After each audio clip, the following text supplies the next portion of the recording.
चलो बहुत ही जबरदस्त। ठीक है, बात करेंगे आज हम प्रदूषण को हम कैसे रोक सकते हैं। ठीक है, अभी तक आपने जाना था कि प्रदूषण, उसके प्रकार, कैसे फैलता है, क्या बहुत ज्यादा प्रदूषण हो जाए तो हम उसे मैनेज कर सकते हैं या नहीं कर सकते। समझ रहे हैं ना, मतलब देखिए बहुत ज्यादा घबराना भी नहीं है कि बहुत ज्यादा आपका पर्यावरण बहुत ज्यादा अगर दूषित हो गया तो हम उसे मेंटेन कर सकते हैं। उसकी कई विधियां होती हैं, कई तरीके से हम पर्यावरण को बचा सकते हैं। जैसे पहली चीज, प्रदूषक क्या होता है। आपका टॉपिक नंबर 1 पहला पॉइंट है आपका, प्रदूषक क्या होता है। तो वे पदार्थ जिनकी वजह से प्रदूषण होता है उसे हम क्या बोलते हैं, प्रदूषक। मतलब प्रदूषण करने वाले को या करने वालों को हम प्रदूषक का मतलब क्या होता है, करने वाला है ना। तो जो करता है उसे हम क्या बोलेंगे, करने वाला। तो जो प्रदूषण करता है उसे हम क्या बोलेंगे, प्रदूषक, है कि नहीं। अब बात समझना है कि जो प्रदूषण होता है उसको हम कैसे रोक सकते हैं। तो पॉइंट नंबर 1, कम उपयोग करके किसी भी वस्तु का जितनी आवश्यकता हो उतना ही उपयोग किया जाए। सपोज दैट अगर आपके घर कोई आ जाता है, कोई मेहमान आ जाता है, गांव वगैरह में ज्यादातर ये चीजें देखी जाती हैं कि रात में भी बल्ब को जला के सोया जाता है। अब बताइए, रात में सोते वक्त क्या सपने में उजाला करेंगे, क्या मतलब है। सपने में दौड़ेंगे लाइट लेके, नहीं। वो जलाने का क्या पर्पज है, कोई मतलब हो तो आप जलाएं। अगर आपको कोई प्रॉफिट मिल रहा है, बंसुअरा वगैरह आ रहे हैं खेत वगैरह में, तो जला लो, चलो एक पल के लिए समझ में आता है कि भाई आलू बचा रहे हो। लेकिन बेफजूल का जलाने का क्या मतलब है। अगर जिस चीज से आपको प्रॉफिट नहीं हो रहा है और नुकसान तो हो ही रहा है, पहली चीज तो आपकी बिल बढ़ के आने वाली है। अगर मीटर लगा है तो आपकी बिल बढ़ के आएगी। दूसरी चीज, आपकी जो एनर्जी है, वो जो एनर्जी विद्युत ऊर्जा है वो खपत होगी बेवजह की। अब आप कहेंगे हम बिल देते हैं तो हम यूज करेंगे, तो करो भैया, वो अलग बात है, आप मानसिक रोगी हैं, है कि नहीं। समाज, देश के लिए देशभक्त, वो भी एक देशभक्ति का काम है कि आप अपने आने वाली भावी पीढ़ियों के लिए ऊर्जा को बचा रहे हैं। समझ रहे हैं। पहले जो टीवी वगैरह देखी जाती थी, जब वर्ल्ड कप वगैरह होता था तो बैटरी पैसा से मंगाई जाती थी। आज के बच्चे क्या जाने अंटीना हिला के कैसे पकड़ाया जाता था।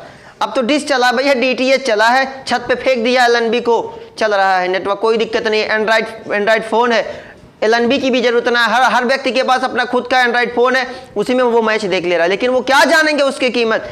तो जो उस दौर से गुजर के आए हैं वो जानेंगे प्रदूषण क्या होता है, बिजली क्या होती है। आज भी हमारे देश में ऐसे कई सारे गांव हैं जहां पे बिजली अवेलेबल नहीं है। वहां के लोग क्या जाने, वहां केवल वो सोच लेते एक तो बल्ब जल जाए गांव में मजा आ जाए। लेकिन जिनके पास है बिजली, वो उसका कितना इस्तेमाल कर रहे हैं, उनका बल्ब बंदे नहीं हो रहा है। किसी के पास जल नहीं रहा है, किसी के पास जल रहा है ना, इतना जल रहा है कि वो बुझ नहीं रहा है। सोच लीजिए, हम मिसयूज कर रहे हैं। कम से कम जितनी आवश्यकता हो सके उतना इस्तेमाल करें। डीजे की बात करते हैं क्योंकि वो भी एक प्रदूषक का काम, वो भी रेडियो एक्टिव है। ठीक है, कोई नहीं है। शादी वगैरह में 2 बाजा जाते हैं। अब एक तो अंग्रेजी वाला जाता है, कड़कड़ कड़कड़ कड़कड़ बजा के जाते हैं, एक तो वो वाला बजाते हैं, और एक होता है डीजे, है ना। पहला, अगर डीजे पहुंच गया वहां दुल्हन के घर तक तो डीजे पर नाचेंगे। अगर नहीं पहुंचा तो डीजे वहां अकेले बेचारा को ना उठे बज रहा है, स्कूल पे बज रहा है, और ये कड़कड़ावा खाते कुछ पहुंच गए यहाँ। अब डीजे बेफजूल का वहां बज रहा है कि नहीं बज रहा। तो डीजे जो बेफजूल का बज रहा है वहां पे डीजल जल रहा है कि नहीं, डीजल का यूज हो रहा कि नहीं हो रहा। उसके साथ साथ जो ध्वनि प्रदूषण हो रहा कि नहीं हो रहा। भाई जब जरूरत नहीं है तो उसे बंद कर दे। पटाखा वगैरह जो होते हैं एनवायरनमेंट को बहुत ज्यादा नुकसान करते हैं, समझ रहे हैं ना। लेकिन आतिशबाजी कीजिए, लेकिन लिमिटेड, हर चीज की लिमिट होती है। ठीक है, कम से कम जिसका इस्तेमाल। अब घर पे कोई मेहमान आ गया तो, है ना, घर पे मेहमान आ गया, टीवी आप देख रहे थे, पंखा चला के देख रहे थे, मेहमान आ गया तो टीवी पंखा वैसे ही छोड़ के चले जाएंगे मेहमान से बात करने। वो क्या है, वो बहुत उसका मिस यूज कर रहे हैं आप। हालांकि आप यूज कीजिए, कोई दिक्कत नहीं। जो व्यवस्था दी जाती है वो आपकी सुविधा के लिए दी जाती है, लेकिन जो मोबाइल है वो किस लिए है, वो आपके काम को आसान बनाती है। लेकिन अगर आप उसका मिस यूज करते हैं तो उसमें आपको क्या समझाना, तो आपकी मानसिकता अलग है। तो पर्यावरण प्रदूषण को हम भी मैनेज कर सकते हैं किसी वस्तु का कम से कम इस्तेमाल करके। जैसे प्लास्टिक की बात कर ले, चाइना की प्लास्टिक है, उसका हम कम से कम इस्तेमाल करें। जब हम कम से कम इस्तेमाल करेंगे तो कम से कम पर्यावरण में फेंकेंगे, है ना, और कम से कम फेंकेंगे तो पर्यावरण कम से कम दूषित होगा। मतलब किसी वस्तु का उपभोग हम आवश्यकता जितनी हो उतना ही करें, है ना। वो आप देखते हैं अब रफ वगैरह आता है कि उतना ही लो, थाली में जो व्यर्थ न जाए नाली में, लिखा हुआ आता कि नहीं आता। तो जितना नहीं पनीर देख लेंगे तो पूरा एकदम भाई पूरा भर दो, वाला जो चौड़का वाला पूरा भर दो, भर देंगे, पता चला 4 पीस 8 पीस उधर फेंक के आए हैं। क्या मतलब है, 2 बार ले लीजिए हल्का हल्का करके, लेकिन नहीं, अब पता नहीं दोबारा मिलेगा कि नहीं। बफर वाला व्यवस्था है, पता नहीं दोबारा कौन जाएगा सर के ऊपर से ढका के लेने के लिए। नहीं भाई, जितनी जरूरत है उतना ही लीजिए, ठीक है। तो कम से कम इस्तेमाल किसी चीज का करेंगे, किसी एनर्जी का कम से कम इस्तेमाल करेंगे, इसके 2 प्रॉफिट। पहला, पर्यावरण प्रदूषण नहीं होगा। दूसरा, आने वाली पीढ़ियों के लिए आप ऊर्जा को बचा रहे हो, ठीक है। दूसरी चीज क्या है, अब देखते हैं नगर पालिका वगैरह में होता है, कुछ नल ऐसे होते हैं जो लगातार पानी उनसे गिरता रहता है। उनको इधर से बंद करेंगे तो इधर से फेंकने लगेगा, इधर से बंद करें तो इधर से फेंकने लगेगा, है कि नहीं। वो छोड़िए, उसकी बात तो छोड़ ही दीजिए। कुछ इतने साइंटिस्ट हमारे देश में पैदा हैं कि उसको प्लास्टिक से बांध देंगे। अच्छा बताओ, जब प्लास्टिक की कंपनियां भर जाएगा तब क्या होगा। जब पानी को आप सेव करने जा रहे हैं, अगर वो प्लास्टिक में जो नलकूप है वहां से पानी गिर रहा है और अगर आप उस पर प्लास्टिक लगा देंगे तो प्लास्टिक के भरने के बाद क्या होगा। आप जल के बारे में जानते हैं, जो तरल पदार्थ होते हैं वो चारों दिशाओं में दाब लगाते हैं, आपने फिजिक्स में पढ़ा होगा। जो तरल पदार्थ होते हैं वो चारों दिशाओं में दाब लगाते हैं, तो इधर भी पानी प्रेशर देगा, इधर भी। प्लास्टिक जरा सी कमजोर होगी तो पता चले इतना पानी इकट्ठे गिर जाएगा, है ना। नलकूप की हम मरम्मत करवा दें तो जल को बचाना भी बहुत जरूरी है, आगे हम पढ़ेंगे, क्योंकि जल ही तो जीवन है। हम कम से कम इस्तेमाल करें, 1 लोटा पानी लेंगे, थोड़ा सा पिएंगे, बाकी फेंक देंगे। होता कि नहीं होता। 1 गिलास पानी लेंगे, आधा पिएंगे, आधा फेंक देंगे। उतना ही लीजिए, ऊपर से पी लीजिए, बाकी फिर बाल्टी में डाल लीजिए, कोई तो पी लेगा ना। पूरी बाल्टी भरी, अगर 1 ठो खर चला गया, 1 ठो कोई तिनका चला गया तो पूरा पानी फेंक देंगे, फेंक देंगे कि नहीं। 1 ड्रम पानी और 1 ड्रम पनीर बनी हो, में छिपकली गिर जाए, देखो छिपकली निकाल देंगे, पनीर खा जाएंगे। क्यों? क्योंकि वैल्यू हम नहीं समझ रहे अभी। हम पानी की वैल्यू, हमें पानी बिना कीमत के मिल रहा है। अगर वही पानी खरीद के पीना होता तो वो छिपकली गिर जाती, उसमें हाथियों गिर जाती, तो हाथियों छान देते हैं हम। क्यों? क्योंकि पानी की वैल्यू हाथी से ज्यादा है। हाथी हमारे लिए वैल्यू उतनी वैल्यूएबल नहीं है जितनी क्या है, जितना पानी है। तो हम क्या देखते हैं, हम प्रोडक्ट को देख के या हम किसी वस्तु की वैल्यू को देख के उसे आंकते हैं कि अब ये हमारे यूज का नहीं है। वरना उस 1 बाल्टी जो वो तिनका गिरा था, हम तिनके को निकालते, ना कि पानी को फेंक देते। समझ रहे हैं ना। तो कम से कम इस्तेमाल कीजिए। आप पर्यावरण को बचाने के लिए हर व्यक्ति जिम्मेदार है भाई।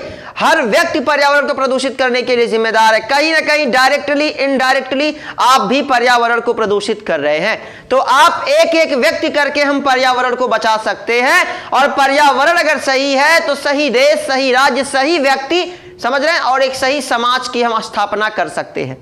अगर हर व्यक्ति चाहेगा तो, समझ रहे हैं। मैं 4 ठो पेड़ लगा के, तुम शाम को जाओ उसको तोड़ के ईंट के चले आओ, हो गया पर्यावरण का कल्याण। हाँ, तुम 16 ठे लगाओ, मैं कल तोड़ूंगा, तुम नहीं मेरे तोड़ते, अब तुम मेरा तोड़ो मैं तुम्हारा तोड़, तो पर्यावरण हो गया। हम तो झगड़ा में लगे हैं भैया, तो पर्यावरण हम कहाँ बचाएंगे। समझ रहे हैं कि नहीं। अगर कोई ऐसी जमीन है, बंजर वगैरह जमीन है, वहां पे अगर आप पेड़ लगा देंगे तो पहले चट्ठुआ नेता पहुंचेंगे, लगा रही कब्जी आएगा। अरे भैया, हर जगह कब्जा वही नहीं होता, पर्यावरण को बचाइए। बरगद लगा दीजिए, पीपल लगा दीजिए। अब ना कब्जा है, क्योंकि सबसे ज्यादा यही एनवायरनमेंट को मैनेज करते हैं, सबसे ज्यादा ऑक्सीजन यही देते हैं, 24 घंटे ऑक्सीजन देते हैं ये। समझ रहे हैं।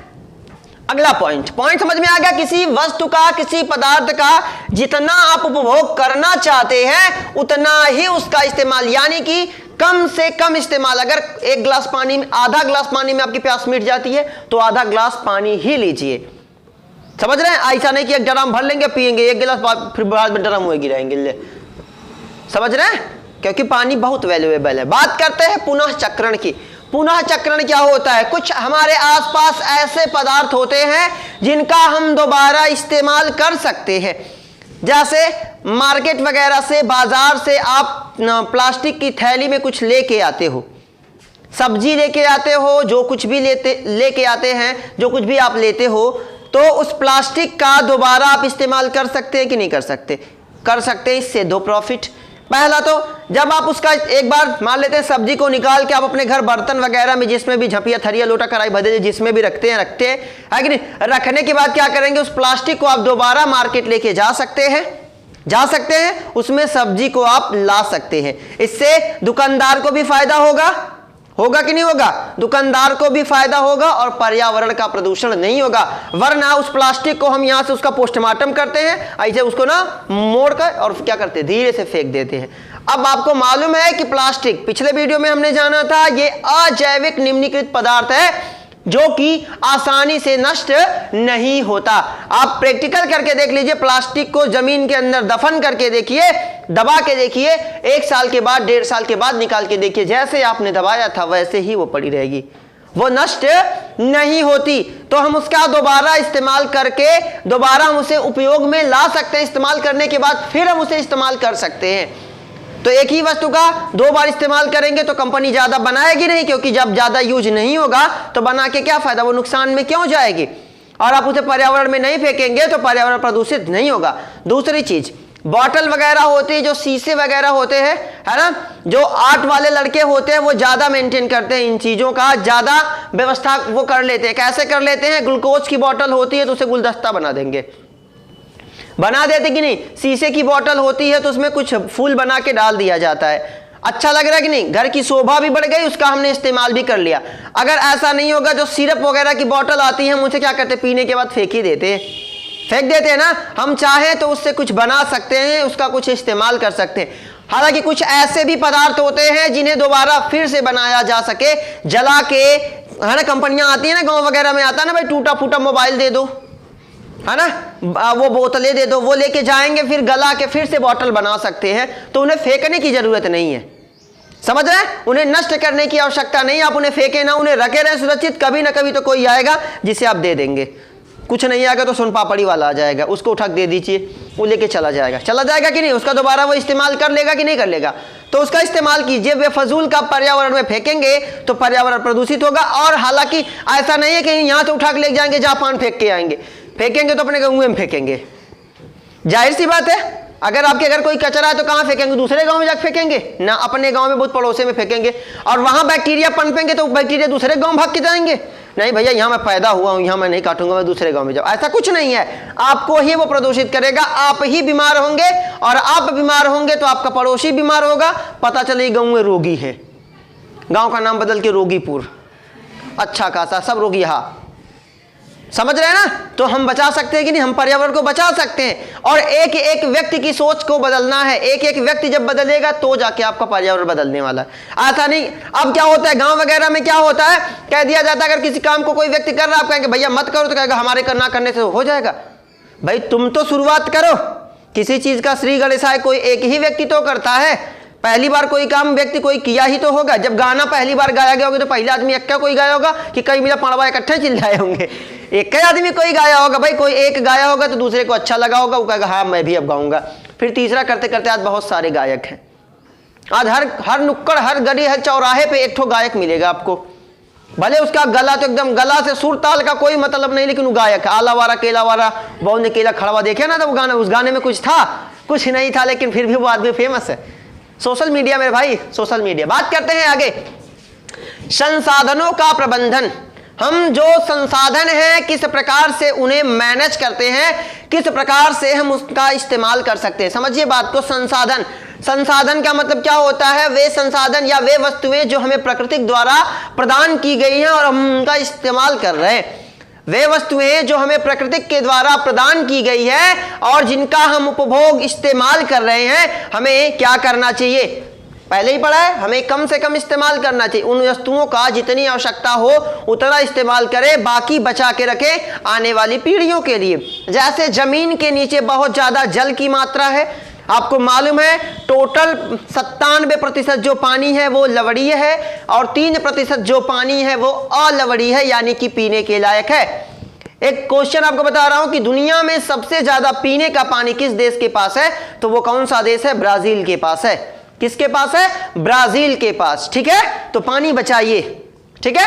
होता क्या है, संसाधनों का प्रबंधन, हमें जितनी आवश्यकता है उतना इस्तेमाल कर ले, बाकी बचा के रखेंगे तो आने वाली पीढ़ियां उनका क्या करेंगी, इस्तेमाल करेंगी, वरना वो आपको गाली देंगे, मेरे बाबा बड़े, हम लोगों के बाबा बड़े डेंजर थे यार, ससुर कुल पनिये पी जाते थे। होगा कि नहीं होगा? जैसे आप घर पे कुछ होता है तो आप बाबा कहते हैं आप क्या बनाए हैं, अरे कुछ नहीं बनाया, तो जिसमें आप रह रहे हो वो कौन बनाया है? आपके पास अपना क्या, खुद का बता दीजिए, है कुछ आपके पास? नहीं। जो अपने से पैदा नहीं हो पाया वो क्या करेगा? ठीक है, उनकी, हमारी जो जिंदगी है खुद उनकी देन है। ठीक है, पॉइंट समझते बेटा।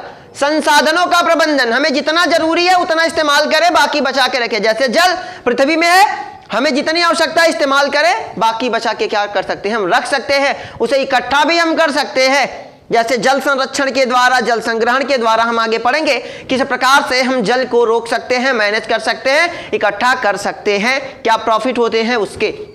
ठीक है, वन्य जीव, वन्य एवं वन्य जीवन, वे पहले वन्य क्या होता है, जंगल की बात, वन्य जीवन, वन्य में जंगल में रहने वाले जीवों या वन में रहने वाले जीवों की जीवों के बारे में, कैसी उनकी जिंदगी होती है, क्या वो करते हैं, वन्य जीव और वन्य जीवन कैसे हमारी खाद्य श्रृंखला, कैसे हमारी पारितंत्र को प्रभावित करता है। मैंने आपको बताया था कोई भी पारितंत्र, कोई भी खाद्य श्रृंखला तभी चलेगी या जितनी जटिल होगी उतने दिन तक वो चलेगी, मतलब जितने ज्यादा जीव होंगे। अगर मैंने आपको बताया वन्य जीव को, जंगल को आप नष्ट कर देंगे, अगर आप जंगल को नष्ट कर दे, वन्य जीवन रह जाएगा? नहीं रह जाएगा। कोई भी जंगली जीव बचेगा? नहीं बचेगा, क्योंकि उनका निवास स्थान क्या है, जंगल है। तो जब जंगल है खत्म भैया, तो वो रहेंगे कहाँ? और जब कोई भी जीव पारितंत्र से गायब होगा तो उसका प्रभाव सीधे किस पे पड़ेगा, आपकी खाद्य श्रृंखला पे पड़ेगा। मैंने आपको बताया था कि खाद्य श्रृंखला से अगर आप एक भी जीव को निकाल देते हैं तो आपका पारितंत्र डैमेज हो सकता है। आगे बात समझेंगे दावेदार के बारे में। एक लंबे लंबे वृक्ष होते हैं जिन्हें दावेदार बोला जाता है, सॉरी, ठीक है, लंबे लंबे जो जंगल में वृक्ष होते हैं उनकी दावेदारी, मतलब माना जाता है कि को जो जंगल है उस पे किसका हक है, दावेदार कौन है। ठीक है, उसको देवदार बोला जाता है, लंबे वृक्षों को। बात हम क्या समझ रहे हैं कि जो जंगल होता है, वन और वन्य जीवन पर किसका हक है, क्या सरकार का हक है, या फिर जंगल में रहने वाले लोगों का हक है, या फिर उसकी किसी क्षेत्र विशेष का जिसने ठेका लिया है, क्या उसकी जमीन है, या फिर जो लोग प्रकृति से प्रेम करते हैं, प्यार करते हैं, उनकी है वह जमीन। हम एक एक टॉपिक को समझते हैं। वन के अंदर, जंगल के अंदर आज भी बहुत से लोग रहते हैं, जैसे नक्सली रहते हैं, आदिवासी रहते हैं। तो क्या जिस जंगल में वे लोग रहते हैं उस जंगल पे किसका हक है, उनका हक है? नहीं। किसका हक है? अब नॉर्मली अगर आप गांव के लहजे में या दूसरी भाषा में समझें तो कहा जाता है जिस जमीन पे कोई व्यक्ति रहता है वो जमीन उसकी हो जाती है। लेकिन जंगल में रहने वाले जीव और जंगली आदमी या मनुष्य कई साल से, कई पीढ़ियों से उसी जंगल में निवास करते हैं। तो क्या करना चाहिए, वो जमीन उसे दे देनी चाहिए, क्योंकि जंगली लोग या जंगल में रहने वाले आदिवासी उन्हीं पेड़ पौधों से अपना भोजन, अपना जीवन यापन करते हैं। लेकिन होता क्या है कि जब सरकार बनती है, मान लेते हैं उत्तर प्रदेश में कोई जंगल है, मान लेते हैं मध्य प्रदेश में कोई जंगल है, राजस्थान में या भारत के किसी भी राज्य में कोई जंगल है, अगर वहां किसी की सरकार बनती है, कोई सरकार सत्ता में आती है, तो क्या होता है कि क्या वो जो जंगल होगा, भाई जाहिर सी बात है अगर हमारे गांव में कोई जंगल है तो उस जंगल पे किसका हक होगा, हमारे गांव के प्रधान का होगा कि नहीं? वो जो चाहेगा वो स्वेच्छा से करेगा। तो क्या ये जो लोग जंगल में रह रहे हैं उन्हें क्या किया जाए, उनका जीवन प्रभावित होगा ना। अब जो सरकार के द्वारा, आप जानते हैं सरकार बनती है, अलग अलग विभाग होता है, वित्त मंत्री कोई अलग होगा, रक्षा मंत्री कोई अलग होगा, गृह मंत्री कोई अलग होगा, प्रधानमंत्री कोई अलग होगा, होता है कि नहीं होता? अलग अलग मंत्री होते हैं। वैसे वन मंत्री कोई अलग होगा। वन विभाग एक विभाग होता है जो वन से रिलेटेड सारे फैसले लेता है। तो अब मान लेते हैं सरकार के द्वारा जो वन विभाग में जिस मंत्री को बनाया गया वो कहेगा यहाँ के सारे पेड़ काट दीजिए।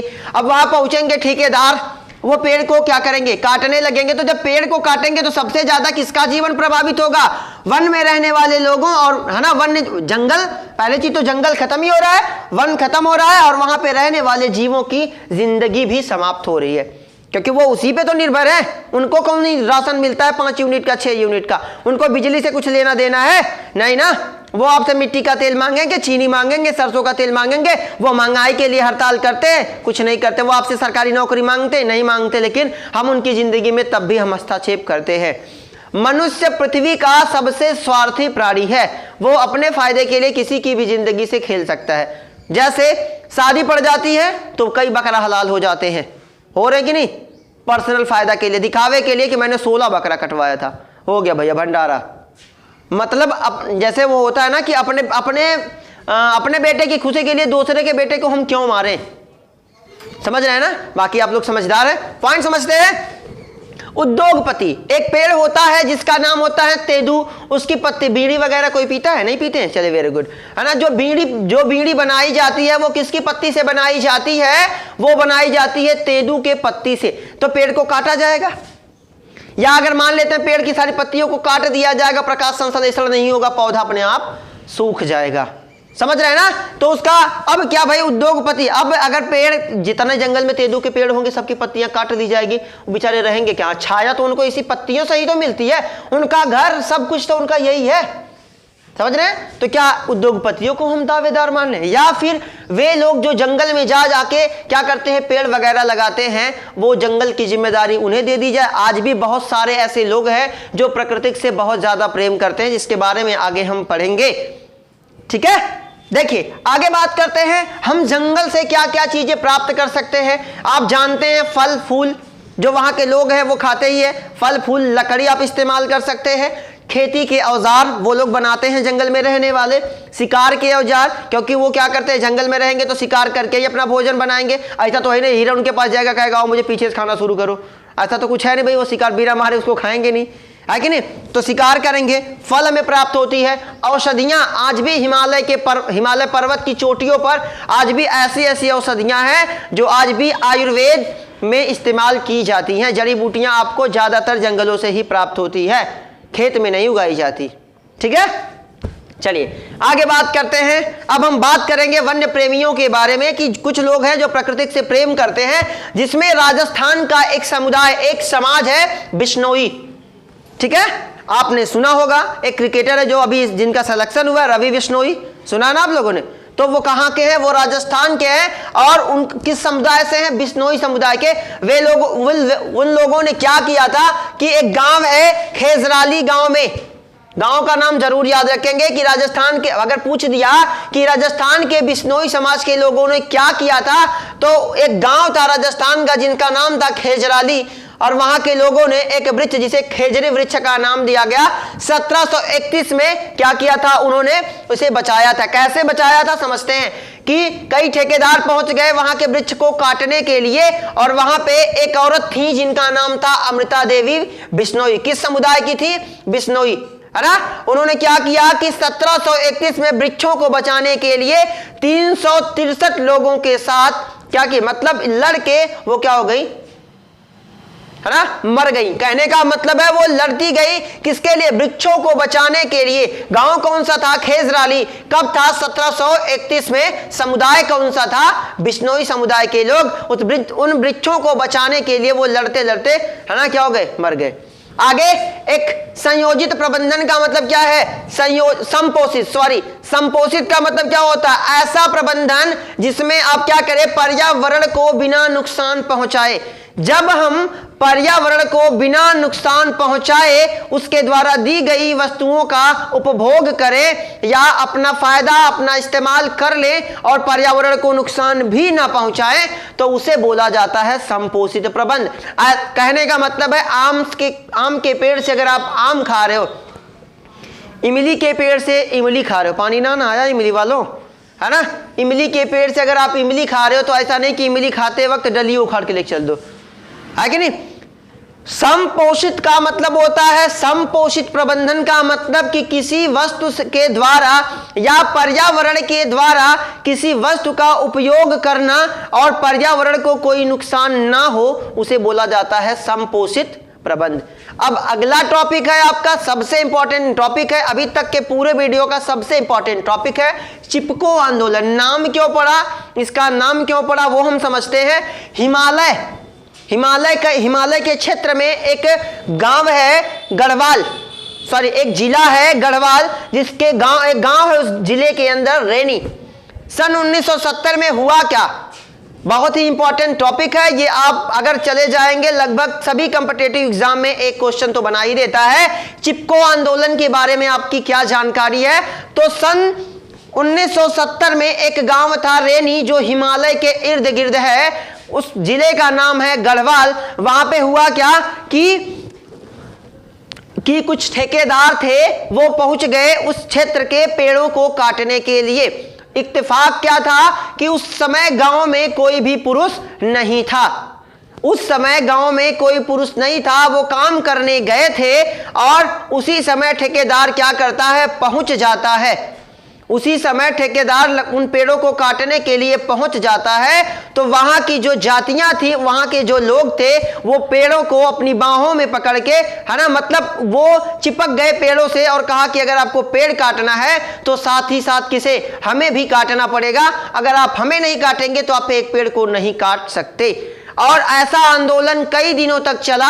जब पुरुष भी आए वो भी पेड़ों के साथ चिपक गए और उन्होंने उस जगह के एक भी पेड़ को काटने नहीं दिया। मजबूरन जब ये सारी बात सरकार तक पहुंची तो सरकार ने इस फैसले को टाल दिया। उन्होंने कहा कि नहीं, अब हम पेड़ को नहीं काटेंगे।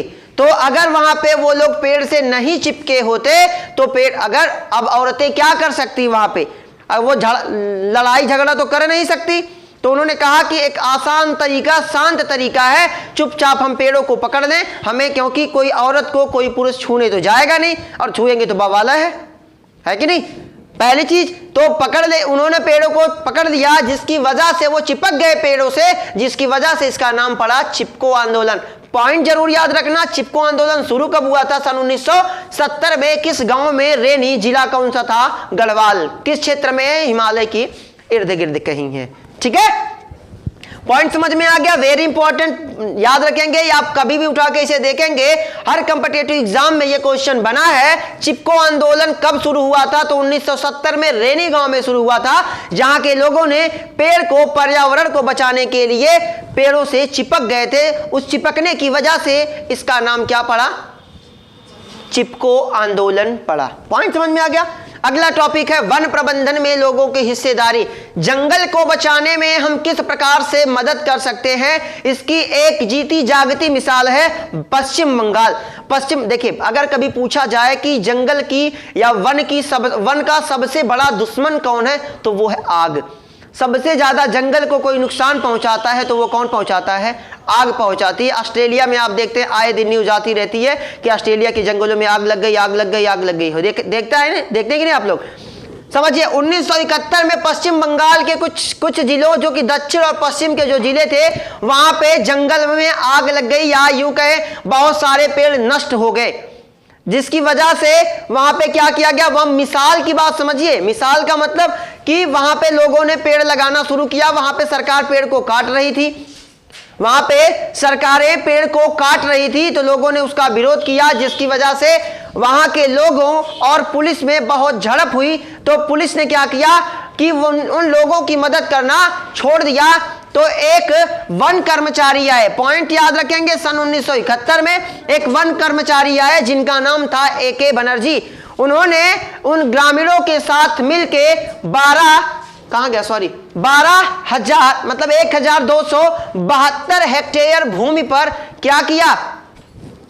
1272 हेक्टेयर भूमि पर पूरा वृक्ष लगवाया उन ग्रामीणों के साथ मिलकर, जो कि किसका विरोध कर रहे थे? पेड़ों की कटाई का विरोध कर रहे थे। ये जब AK बनर्जी, नाम जरूर याद रखेंगे, AK बनर्जी आए और उन ग्रामीणों के साथ मिलकर उन्होंने कहा कि हम आपके पर्यावरण को बचाएंगे, और वो ग्रामीणों की मदद से उस पूरे 1272 हेक्टेयर भूमि पर पेड़ लगा दिए। जिसके बाद सरकार उन लोगों से खुश होकर उन्होंने उस क्षेत्र की, मतलब इस 1272 हेक्टेयर भूमि का 25% भूमि उन लोगों को क्या कर दिया? दे दिया कि आप लोग इसमें क्या कीजिए? खेती कीजिए। और फिर आज उस जंगल की वैल्यू जो है वो लगभग कितनी हो गई? 12.5 करोड़। वो जो पेड़ लगाया गया उसकी वैल्यू समझ रहे हैं मतलब? अब क्या है, समझ जाइए बात को कि वो मिल के पर्यावरण को, मैं आपको समझा रहा हूं कि कुछ ऐसे भी लोग हैं आज की बेसमय में जो पर्यावरण को बचाने के लिए अपना बलिदान तक देते हैं, जिसमें हम चिपको आंदोलन को समझ रहे हैं और दूसरा हम पश्चिम बंगाल के बारे में पढ़ रहे हैं कि पश्चिम बंगाल में किस प्रकार से लोगों ने कर्मचारी के साथ मिलकर जंगल को लगाया और सरकार खुश होकर उन्हें 25% भूमि का मालिकाना हक दे दिया कि अब आप यहां क्या कर सकते हैं, खेती कर सकते हैं, क्योंकि आपने पर्यावरण को बचाया है। आगे समझेंगे बाबू जल के बारे में। जल क्या है? जल को बचाना सबसे ज्यादा जरूरी है। 3-4 टॉपिक है, जैसे जल को हम कैसे बचा सकते हैं बांध के द्वारा। जब हमने विकास वाला चैप्टर पढ़ा था तो हमने जाना था कि बांध किसी विशेष क्षेत्र में पानी को रोकने के लिए एक विशालकाय जलाशय बनाया जाता है, उसके किनारे बड़ी बड़ी दीवारें उठाई जाती हैं, जो जिसे हम क्या बोलते हैं, बांध।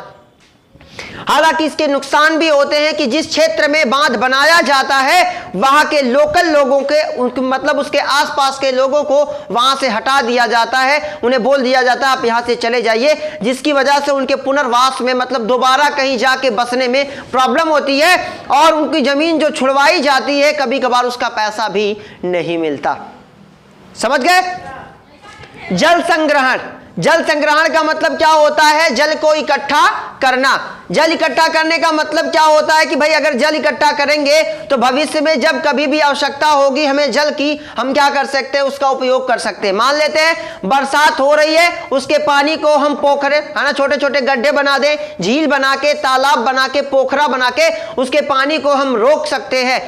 उससे क्या प्रॉफिट होगा कि उस जैसे आप गांव वगैरह में सुनते हैं या बड़े बुजुर्ग आपको बताते हैं कि वाटर लेवल, पानी का जो लेवल होता है, जिस क्षेत्र में पानी रुका रहता है वहां पे पानी भाग के जाता नहीं है, तो उस क्षेत्र में पानी की कमी नहीं होगी, भूमि में नमी बनी रहेगी, भूमि की उर्वरता बनी रहेगी, जिससे हमें क्या होगा, बहुत ज्यादा प्रॉफिट होगा। डैम बहुत ज्यादा, बांध एक समझ लिए डैम बांध के जैसा ही होता है लेकिन इसकी अपेक्षा ये बहुत ज्यादा बड़ा होता है। अगर डैम टूट जाए तो 1 से 2 प्रदेश तक गायब हो सकते हैं।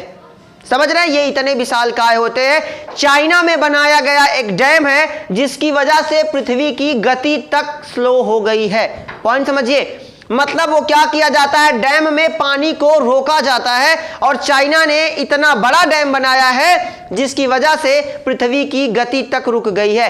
एक्चुअल में किया क्या जाता है, वो पानी को रोका जाता है जिसकी वजह से हम बिजली बनाते हैं, किसी क्षेत्र में क्या करते हैं, पानी या सिंचाई की सप्लाई दे देते हैं, उससे अलग अलग हम परियोजनाएं निकाल लेते हैं, अलग अलग तरीके के काम हम इसका इस्तेमाल करते हैं। अब सोच लीजिए कि अगर जिस दिन वो डैम टूटेगा उस दिन क्या होगा। नेपाल में भी चाइना ऐसा ही एक डैम बनाने जा रहा है। आप सोचिए कि जिस दिन वो डैम बन के तैयार होगा और कभी अगर वो डैम टूट जाएगा और नेपाल हमारा पड़ोसी है तो वो पानी कहां जाएगा। समझ रहे हैं ना? ये सब कूटनीतिक प्रॉब्लम है। फिलहाल वो टॉपिक हमारा राजनीति नहीं है, टॉपिक हमारा डैम है। तो डैम क्या होता है, पानी को रोकने का एक बहुत बड़ा जरिया है जो बहुत ज्यादा मतलब यूं कहे अथाह पानी को वो रोकने की क्षमता रखता है। इसे बनाने में बहुत साल लग जाते हैं, 10-10 साल 13-13 साल लग जाते हैं इसे बनाने में, लेकिन जब ये बन के तैयार होता है तो मैंने बताया ना कि ये पृथ्वी की गति को भी स्लो कर देता है। आप सोच सकते हैं ये कितना विशाल होगा। समझ रहे हैं? आगे बात करते हैं बाबू, कोयला पेट्रोलियम हम पढ़ चुके हैं, ज्यादा चीजें इसके बारे में पढ़ेंगे नहीं। बस मैं आपको बताना ये चाहता हूं कि कोयला और पेट्रोलियम का जितना कम से कम इस्तेमाल करना है कर सकते हैं। हमें करना है गैर परंपरागत स्रोतों का उपयोग, जो कि सौर ऊर्जा है ना, प्राकृतिक गैस, समझ रहे हैं कि नहीं समझ रहे हैं, सोलर सेल, इनका इस्तेमाल करें, जिसकी वजह से हम पर्यावरण को बचा सकते हैं। पर्यावरण है तो ही हमारा जीवन है। टॉपिक समझ में आ गया? Best of luck.